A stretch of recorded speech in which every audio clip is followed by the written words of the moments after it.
উপস্থিত সকল কৃষ্ণ অনুরাগী গৌর ভক্তবৃন্দের চরণে আমার কোটি কোটি দণ্ডবৎ প্রণাম। আমার সকল গুরুবর্গের চরণে আমার শত সহস্র কোটি দণ্ডবৎ প্রণাম। এই দারোন্দা গ্রামে শিবরাত্রি মহা বৈষ্ণবের পুজো উপলক্ষে আমার এই দুলালবাবুর বাড়িতে প্রতি বছর যে অনুষ্ঠান হয়, এবছরও সেই অনুষ্ঠান আপনারা আস্বাদন করার জন্য দলে দলে সবাই ছুটে আজকের এখানে একত্রিত হয়েছে, সমবেত হয়েছে। আর এই দারোন্দা গ্রামে আমারই আশা কত বছর হয়ে গেল আর মনে নেই, কেননা অনেক দিন হয়ে গেছে, ওই জন্য কাউন্টার করা হয়নি, গোনা হয়নি হাতে গুনে যে কত বছর আসছে। বীরভূম জেলার এই অঞ্চলগুলোতে, এই অঞ্চল আমার অপরিচিত তো মোটেও নয়, বরং এতটাই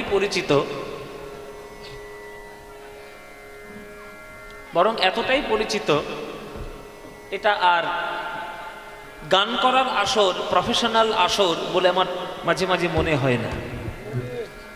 এটা আমার মাঝে মাঝে, তোমার জায়গা নিচে মোটেও নয়, তোমার জায়গা এখানে, তুমি জায়গা চেঞ্জ করছো কেন?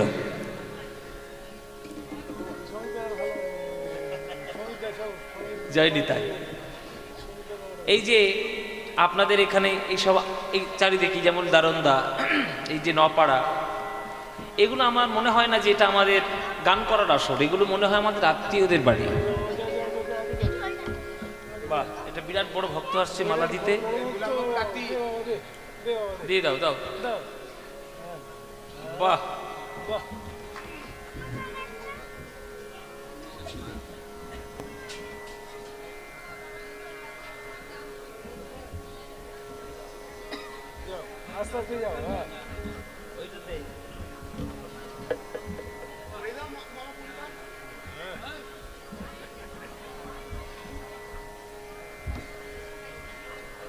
বাহ, এই সংস্কারগুলো প্রত্যেকটি বাচ্চার খুব প্রয়োজন। এই যে মালা দিচ্ছে, চন্দন পরাচ্ছে, এইটা যত বড় হবে এদের মধ্যে কিউরিসিটি তৈরি হবে যে কেন দিলাম আর কেন পড়ালাম, এর তাৎপর্য কি, এর গুণগত মান কি, এগুলো এরা যত বড় হবে এদের মনের মধ্যে সেগুলো মন্থন হবে আর কি। আর মন্থন করে যদি আসল জিনিসটা ঠিক পেয়ে যায়, আর কিছু হতে পারুক বা না পারুক, বাবা কৃষ্ণচরণে ওদের মতি হবেই, এটা 100% গ্যারান্টি। ভক্তেরা হবে।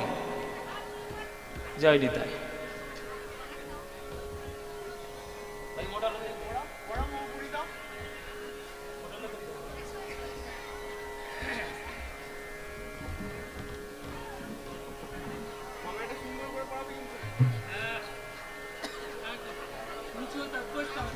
এবার আমার কাছে আয়, পড়াবি কি করে?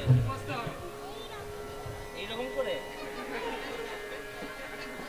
বলে তোর হাত যাবে।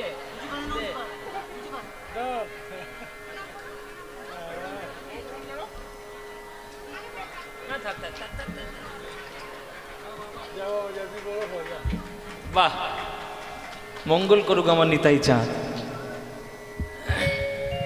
জয় নিতাই। তো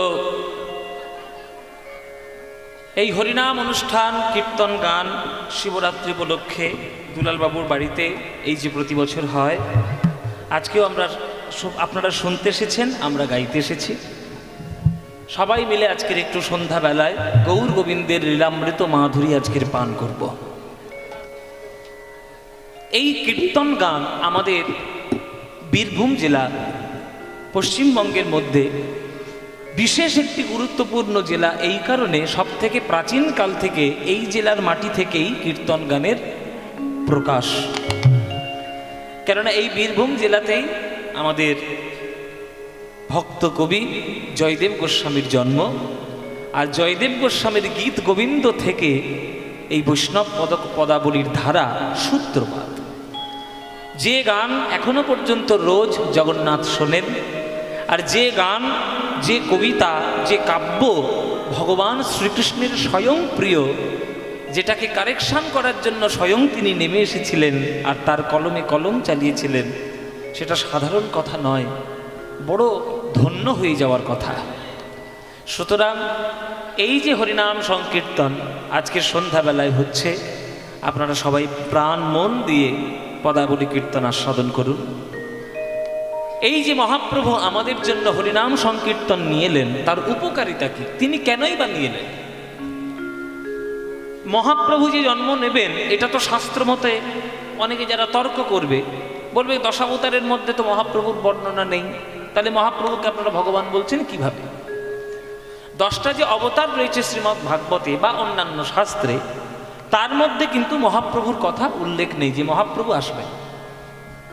প্রথম অবতার হয়েছেন মৎস্য অবতার, তারপরে কূর্ম অবতার, তারপরে বরাহ অবতার, তারপরে নরসিংহ অবতার, তারপরে বামন অবতার, তারপরে পরশুরাম অবতার, তারপরে ভগবান শ্রীরাম অবতার, দাপর যুগে বলরাম অবতার, কলিযুগে বুদ্ধ অবতার, কল্কি অবতার এখনো বাকি আছে।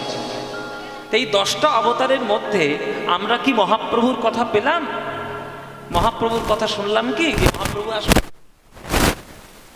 10 অবতারের মধ্যে ভগবান আসবেন, এটা মহাপ্রভু আসবেন এই কথাটা বলার নেই, কিন্তু এটা তো তার জগৎ, এই বিশ্বব্রহ্মাণ্ড তো তার সৃষ্টি, ভগবান কৃষ্ণের সৃষ্টি। সেই কৃষ্ণ ভগবান তার জগতে কখন কেমন করে আসবেন সেটা কাউকে চিঠিপত্র দিয়ে তিনি বলে আসবেন না।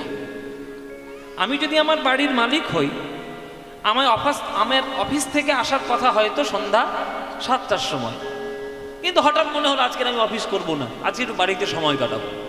আমি সকালে গেলাম অফিসে 10টার সময়, কিন্তু 7টা পর্যন্ত থাকলাম না, আমি 2টোর সময় চলে এলাম, আর গেলাম না অফিস।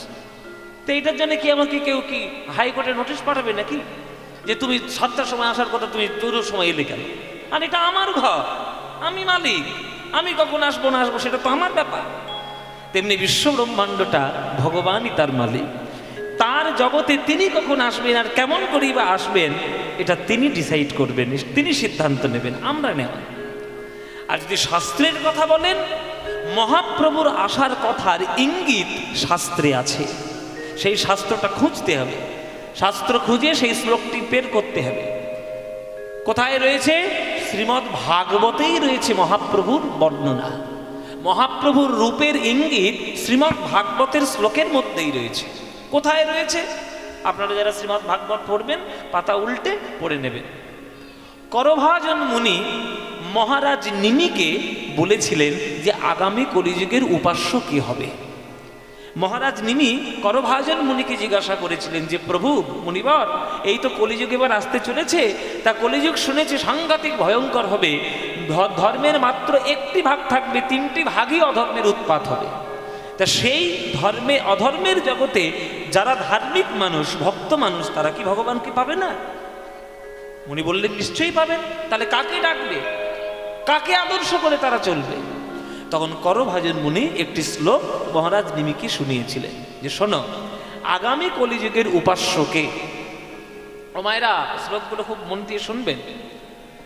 বলছে কৃষ্ণ বর্ণন্তি সা কৃষ্ণম সঙ্গ পাঙ্গাস্ত্র পার্ষদম যজ্ঞৈ সংকীর্তনঃ প্রায়ৈ যজন্তি হি সুমেধস।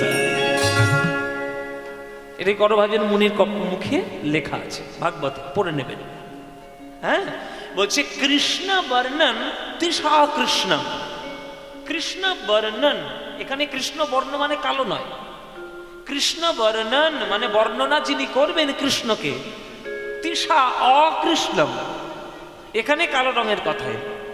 তিসা মানে ত্বক, অকৃষ্ণম মানে কালো নয়। কৃষ্ণম হলে কালো হয়, অকৃষ্ণম মানে বিপরীত শব্দ, মানে কালো নয়।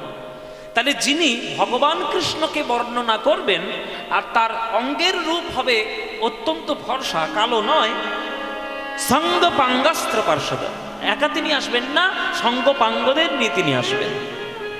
তিনি কি করবেন? যজ্ঞ করবেন। কি যজ্ঞ করবেন? কলিযুগে তো যজ্ঞের বিধান নাই, বলে না, ওই আগুনে ঘৃতাহতি যজ্ঞ তিনি করবেন না। তিনি যে যজ্ঞটি করবেন সেই যজ্ঞটির নাম সংকীর্তনঃ প্রায়ৈ, সংকীর্তন রূপী যজ্ঞ তিনি করবেন। আর সেই সংকীর্তন রূপী যজ্ঞে যোগদান দেবে কারা? যজন্তি হি সুমেধস, যাদের সুমেধা, যারা সুবুদ্ধি সম্পন্ন মানুষ, সত্যিকারের বুদ্ধিজীবী, যারা সত্যিকারের সৎ বুদ্ধি দিয়ে জগৎকে চালাতে যায়, যারা জগৎকে চালাতে চায়, তারা এই যোগদান করবে এই সংকীর্তন রূপী যজ্ঞে।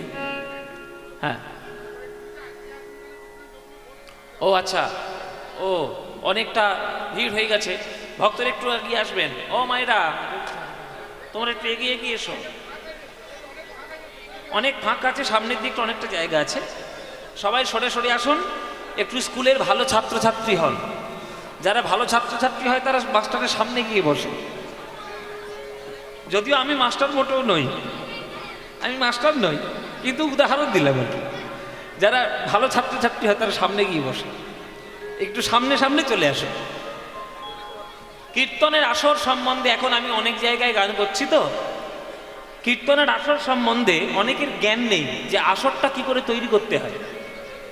এমন একটা উঁচু স্টেজ করে দিয়েছে সেই ডিজে বক্সের মতো, সেইখানে উঠে আমি গান করছি, দর্শক বসে আছে আমার থেকে 100 হাত দূরে, না কোনো আই কন্ট্যাক্ট আর না কোনো কমিউনিকেশন। ওইভাবে কীর্তন হয় না। কীর্তন এই আপনাদের এদিকে এলেই কীর্তনের আসরের মতো আসর হয়। একদম কীর্তনিয়াকে ঘিরে সামনে বসে থাকবে, দর্শকদের সঙ্গে ভাবের আদান প্রদান হবে, তবেই তো গান জমবে, নইলে জমবে? এই হচ্ছে আসর লাভ। এইগুলো হচ্ছে আসরের মতো আসর। এগুলো আমাদের মনের খোরাক।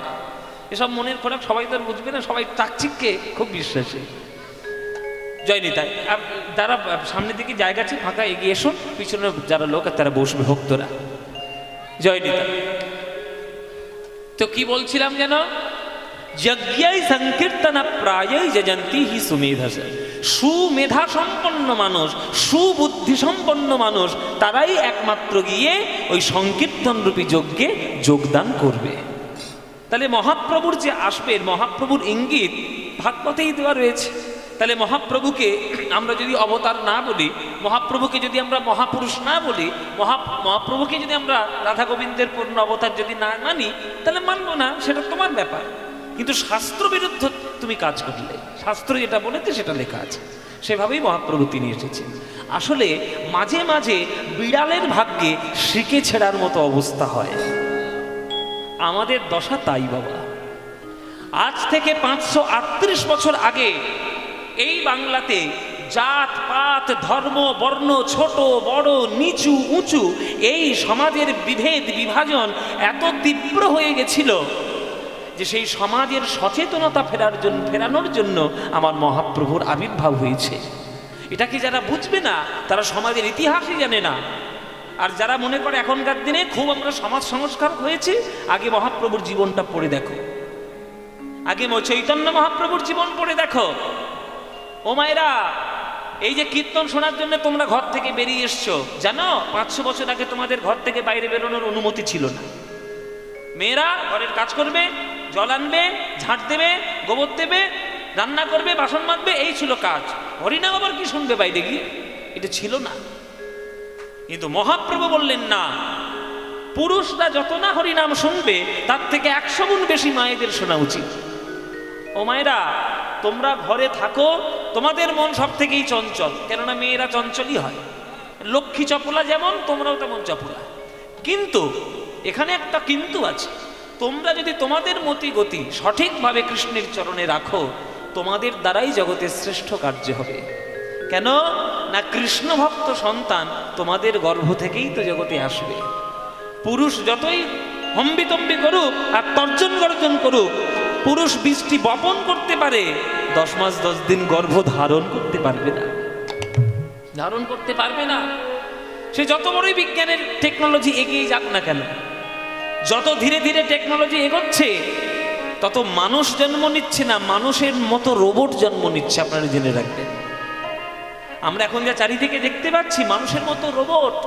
চিন্তা ভাবনার বিকাশ অনেক কম, অনেক কম। স্বাস্থ্য সে তো আরো কম। সুতরাং রোবট জন্ম নিলে হবে না, কৃষ্ণ ভক্ত সন্তান জন্ম দিতে হবে। মায়েরা যারা কৃষ্ণ ভক্ত হবে, আর সেই কৃষ্ণ ভক্ত হতে গেলে মায়েদের কীর্তন শোনা যে কতটা গুরুত্বপূর্ণ সেটা আমাদের শাস্ত্রেই বলা রয়েছে। তাই মহাপ্রভু বললেন যে না, নারীদের অগ্রাধিকার দিতে হবে, নারীরা গিয়ে কীর্তন শোনো। তাই বলেছে না, স্ত্রী বাপে গিয়ে মিলা করো গিয়া ঘরে, বাড়িতে গিয়ে বসে স্ত্রী, হ্যাঁ, স্বামী, সন্তান সন্ততি সবাইকে নিয়ে হরিনাম করো। তাই মহাপ্রভু এসেছেন রাধা গোবিন্দের প্রেম আমাদেরকে দুয়ারে দুয়ারে বিলিয়ে দেওয়ার জন্য। সেই রাধা গোবিন্দের প্রেমকেই যদি আমরা সঠিকভাবে না চিনি, যদি অন্তরে গ্রহণ করতে না পারি, তাহলে কলিযুগের সর্বশ্রেষ্ঠ ধন সম্পত্তি থেকে আমরা বঞ্চিত হয়ে যাব বাবা। अनर्पित चरे चिरात करुणायवतीर्णः कलौ समर्पयितमुन्नत उज्ज्वल रसां स्वभक्ति श्रियं हरिपूरट सुन्दर द्युति कदम्ब सन्दीपित सदा हृदय कन्दने स्फुरतु वसिष्ठि नन्दन। যেটা কোনোদিন দেওয়ার কথা ছিল না, সেইটাই দেওয়ার জন্য আজকের মহাপ্রভু কলিযুগে এসে হাতে ধরেছে, পায়ে পড়েছে, নে নে নে বলে। আমরা আমাদের যোগ্যতাই নেই রাধা গোবিন্দের প্রেম নেওয়া, কিন্তু অযাচিত ভাবে তিনি দিয়েছেন। তিনি আর যদি না দিতেন, আজকের সারা বাংলায় রাধা গোবিন্দের এই প্রেম গান আর সারা জীবনে কোনোদিন পাওয়া যেত না। অনর্পিতা সেরিং চিরা, কোনোদিন দেওয়া হয়নি চিরকালে এমন এক দামি জিনিস দেওয়ার জন্য করুণায়াবতীর্ণ হল, করুণা করিয়া তিনি অবতীর্ণ হলেন। রূপ গোস্বামীর সব শ্লোক রূপ গোস্বামী রচনা করেছেন। করুণা করিয়া অবতীর্ণ হলেন সমর্পয়িতুম, কি যে সমর্পণ করার জন্য। কি সমর্পণ করার জন্য? উন্নত উজ্জ্বল রসাং স্বভক্তি শ্রিয়ম, উন্নত উজ্জ্বল রসে সমৃদ্ধ নিজের ভক্তি সম্পদ। নিজের নিজের জিনিস কেউ কাউকে দেয়? ও মায়েরা, তোমার সিন্ধুকে যে 10 ভরি গয়না তোলাছি, তুমি আমায় দেবে? বলে বাবা, ওটা আমার নিজের সম্পত্তি, আমি তোমায় দিতে যাবো কেন? কত মাথার ঘাম পায়ে ফেলে সম্পত্তিটা তৈরি করতে হয়েছে। আমি যদি আমার ব্যাংকে এখন 5 কোটি টাকা রাখি, তোমায় বিলিয়ে দেবো নাকি? জীবনে দেবো না। ওটা আমার মাথার ঘাম পায়ে ফেলে কষ্ট করে উপার্জনটা করতে হয়েছে, তবেই সিন্ধুকে ভরেছে। নিজের সম্পত্তি যেমন কেউ কাউকে দেয় না, কিন্তু কৃষ্ণই নিজের সম্পত্তি দেওয়ার জন্য রাধারানীর সঙ্গে মিলিত তনু এক হয়ে আজ সোনার গৌরাঙ্গ হয়ে তিনি সেই প্রেম আমাদেরকে দিলেন।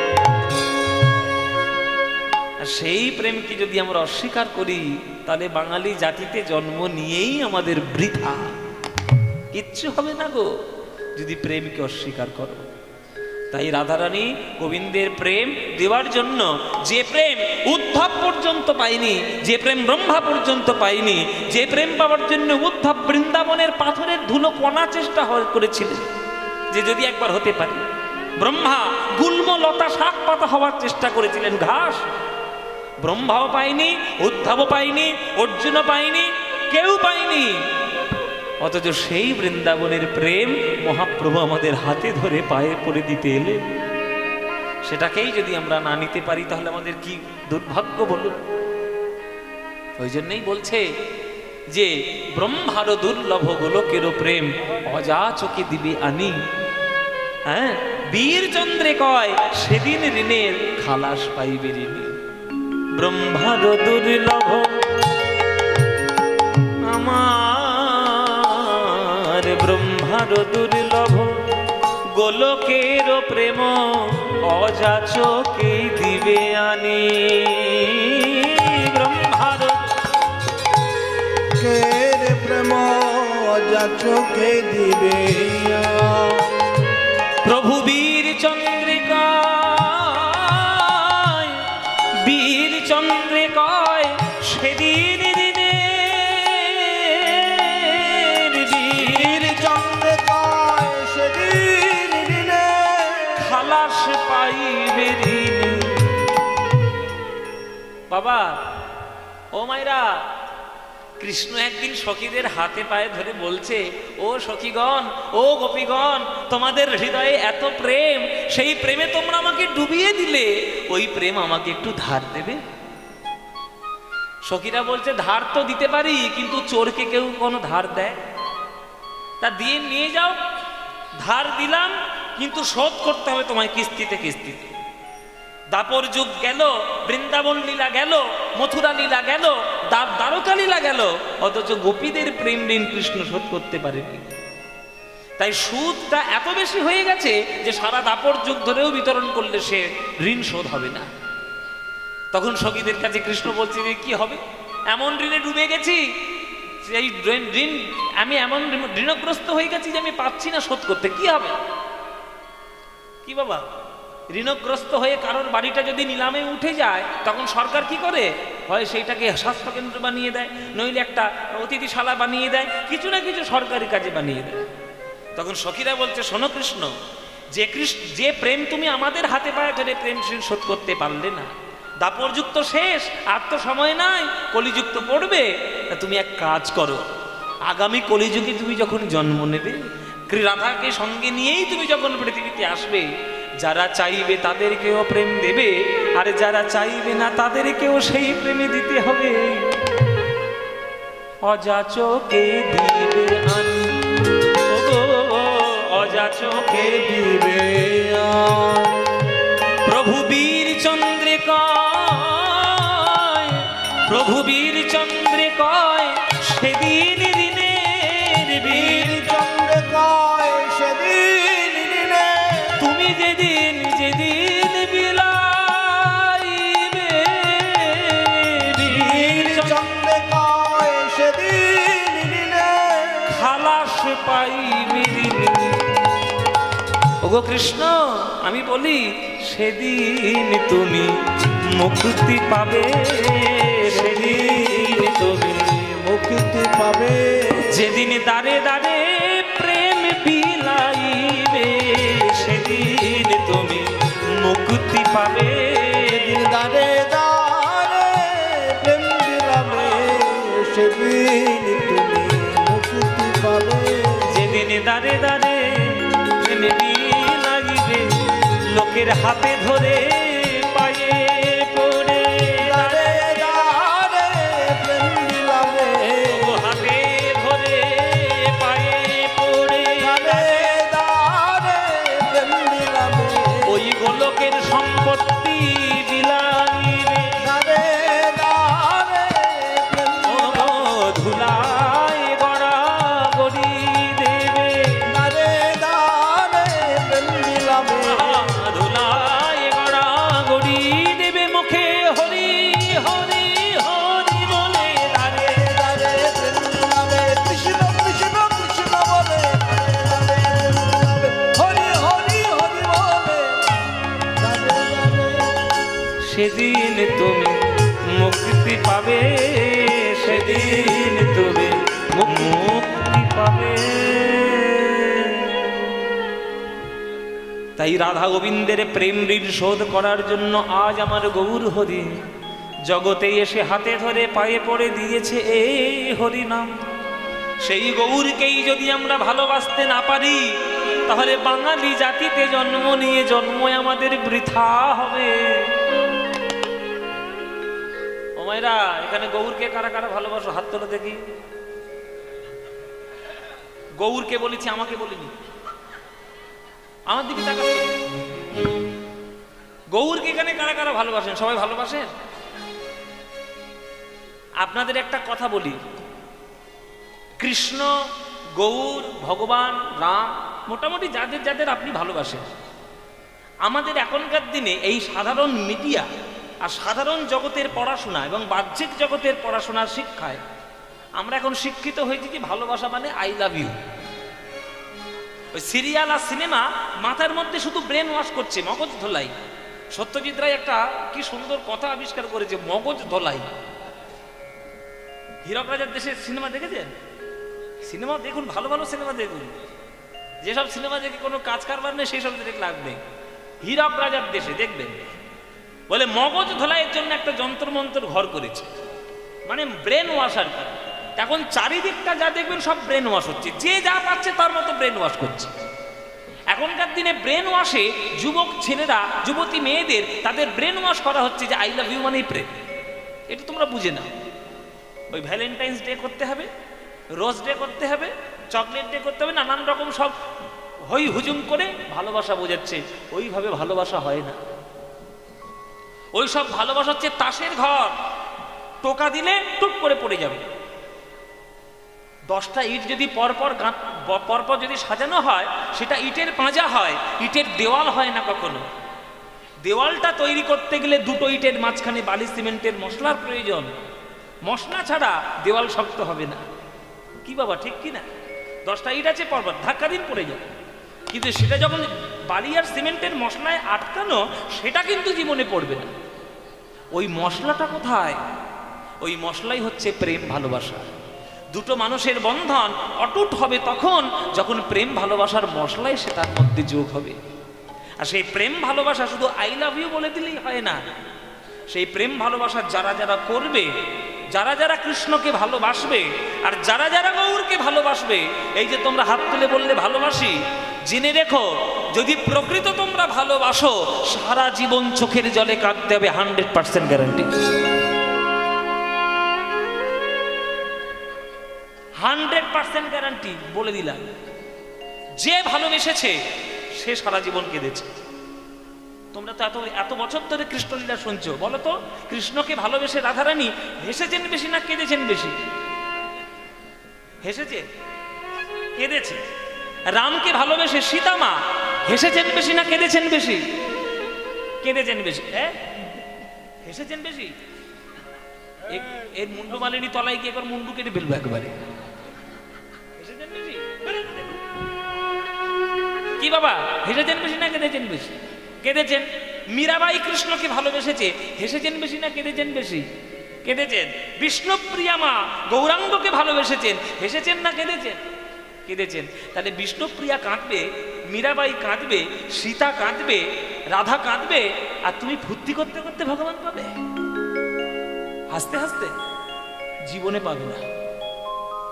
যেসব ভালোবাসায় ভেজাল বেশি, সেসব ভালোবাসায় ফুর্তি আনন্দ খুব বেশি।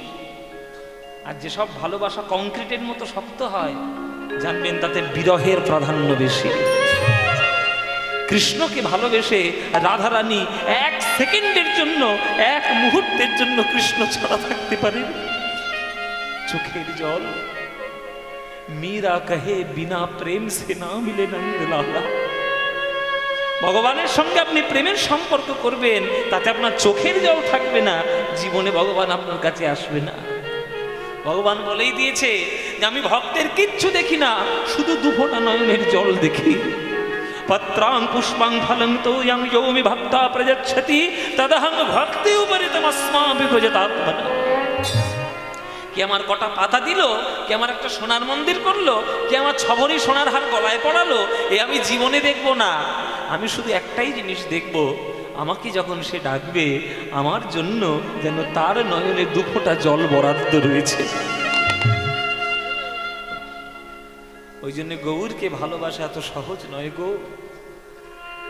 গৌর রতন করে যতন রাখবো হিয়ার মাঝে, গৌর ভূষণ করব ধারণ যেখানে আমার গৌর রতন করেছ রাখবো হিয়ার মাঝে, গৌর ভূষণ করব ধারণ যেখানে যেমন সাজে। আমি গৌর বরণ ফুলের ঝাপা,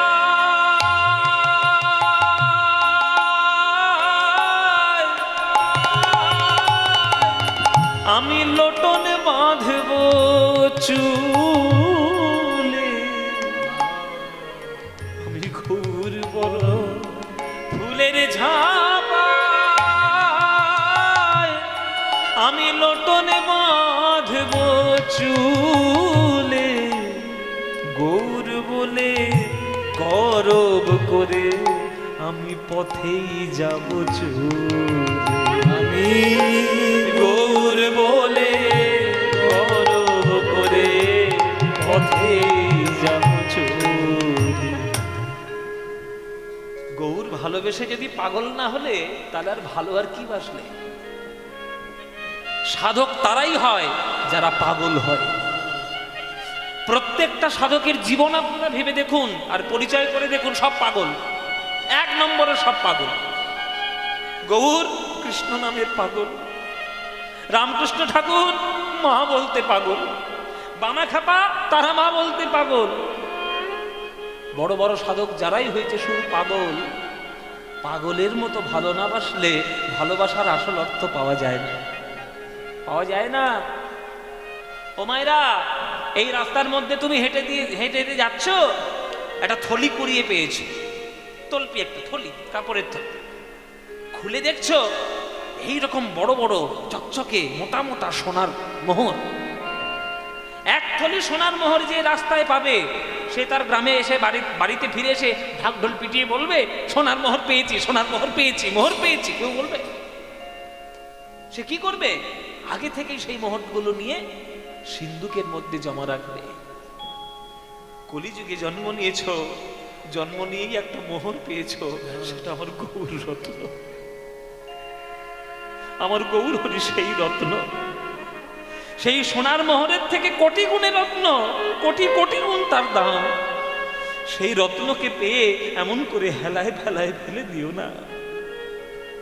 দেখছো কি সই একটা পদ, এ পদের মধ্যে যে কি গান আর কি রত্ন লুকানো। এসব গানের সুখ বেশি গো। বলে দেখছো কি সই ওই গোরা রূপে আমার, আমার সকলই গেল।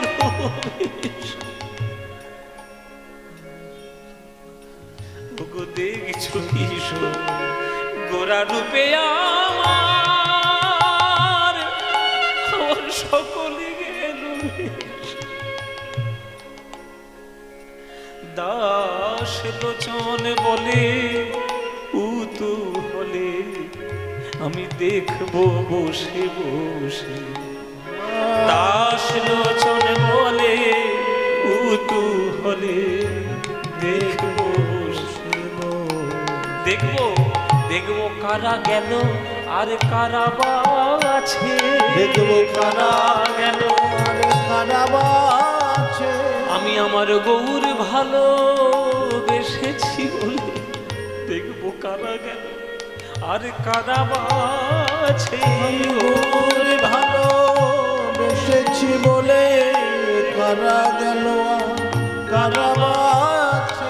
আমি গৌর ভালো বেসেছি বলে দেখবো কারা ভালোবাসে। আমি গৌর ভালো বেসেছি বলে দেখবো কারা ভালোবাসে। আমি গৌর ভালো বেসেছি বলে দেখবো কারা গৌর গৌর বলে।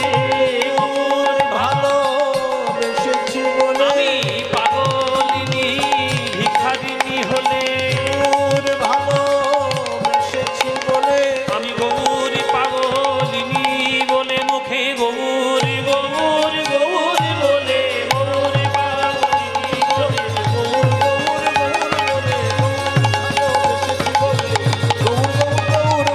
গৌর ভালো বেসেছি বলে। দেখবো কারা গেল আর কারা বাছে। দাস লোচন বলে উতু হলে দেখবো বসে বসে। দাস লোচন বলে উতু হলে দেখবো বসে বসে। এসব পদাবলী, এর মধ্যে যে কি রত্ন আছে গো বাবা, যারা পদাবলী কীর্তনের ভেতরে না ঢুকবে কি আর তারা বুঝবে।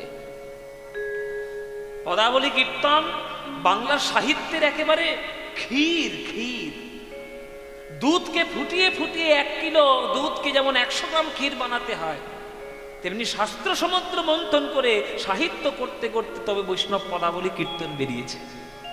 এই কীর্তন বোঝা আর এই কীর্তন সঠিকভাবে গাওয়া এত সোজা কথা না। এই কে আনিলি রে, কোথায় ছিলি রে, মধুমাখা কৃষ্ণ না, এই বলে কুমোর তুলিয়ে দিলাম। আসলে লোক খুব আওয়াজ চেঁচিয়ে উঠলো, ওটা চানাচুর খাওয়া হলো, ওটা ক্ষীর খাওয়া হলো না। ওটা চানাচুর চটপট করবে, মুখের মধ্যে ভালো লাগবে, আর যেই বাড়িতে যাবে অ্যাসিড হয়ে অম্বল হয়ে মরবে। ওরই বল বাবা, অম্বল হয়ে মরবে সব কীর্তন শুনলে। কিন্তু যেগুলো পদাবলী কীর্তনের মধ্যে শ্রেষ্ঠ ধারা, এই যে লোচন দাসের পদ, বাসুদেব ঘোষের পদ, গোবিন্দ দাসের পদ, এর মধ্যে যে কি রত্ন লুকানো আছে এটা সব কেউ জানে? এগুলো জানতে গেলে গুরুচরণে বসতে হবে, একটু গুরু সান্নিধ্য নিতে হবে। তাই বলছে যে গোরা অনুরাগে মোর পরানো কাতরে, নিরবধি ছলো ছলো আঁখি জল ঝরে। আজকের আমরা যে বিষয়টি আস্বাদন করবো সেটা হচ্ছে অনুরাগ। আজকের বিষয়বস্তু অনুরাগ, অনুরাগ লীলা আজকের আমরা আস্বাদন করবো, রাধারানীর অনুরাগ। সেই অনুরাগের গৌরচন্দ্রিকা আজকে আমরা আস্বাদন করছি। হ্যাঁ, বলছে গোরা অনুরাগে মোর পরানো কাতরে, নিরবধি ছলো ছলো আঁখি জল ঝরে। ও গো গোরা, বড় তারি, ও গো গোরা, গোরা করি, গোরা গোরা করি,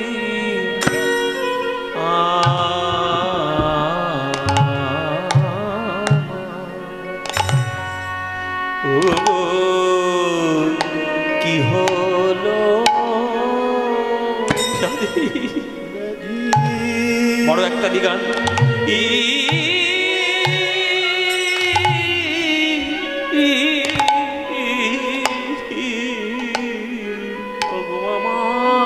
গোরা গোরা করি, গোরা গোরা